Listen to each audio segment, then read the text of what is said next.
Il était une fois 3 frères qui voyageaient le long d'une route solitaire et tortueuse au crépuscule.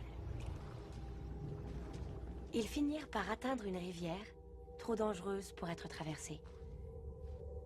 Mais les 3 frères connaissaient bien l'art de la magie et d'un simple coup de baguette, ils firent apparaître un pont. Alors qu'ils allaient traverser, une silhouette encapuchonnée leur barra le passage. C'était la mort. Elle était furieuse. Furieuse car d'habitude les voyageurs se noyaient dans la rivière. Mais la mort était rusée. Elle fit semblant de féliciter les 3 frères pour leur magie et leur dit qu'ils avaient droit à une récompense pour s'être montrés aussi malins. Le plus âgé des frères lui demanda une baguette magique plus puissante que toutes les autres. Alors la mort lui en fit une avec une branche d'un sureau qui se trouvait là. Le deuxième frère décida d'humilier la mort encore plus. Et il lui demanda de lui donner le pouvoir de ramener les morts à la vie. Alors la mort ramassa une pierre de la rivière et la lui donna. Puis elle s'adressa au troisième frère, un homme humble. Il demanda quelque chose qui lui permettrait de quitter cet endroit sans que la mort puisse le suivre.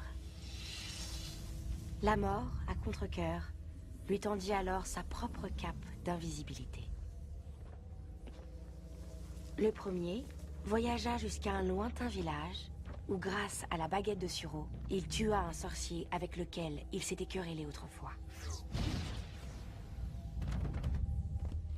Enivré par le pouvoir que la baguette de sureau lui donnait, il se vanta d'être invincible.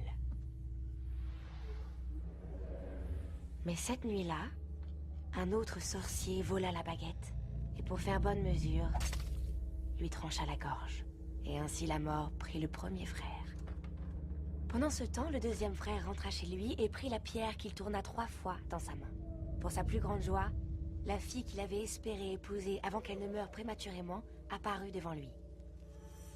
Cependant, elle resta triste et froide, car elle n'appartenait pas au monde des vivants. Rendu fou par un désir sans espoir, le deuxième frère se tua afin de la rejoindre. Et ainsi, la mort prit le deuxième frère. Quant au troisième frère, la mort le chercha pendant de nombreuses années, mais ne put jamais le retrouver. Ce fut seulement quand il eut atteint un grand âge que le plus jeune des frères enleva sa cape d'invisibilité et la donna à son fils. Puis il accueillit la mort comme une vieille amie qu'il suivit avec joie, et ils quittèrent cette vie comme des égaux.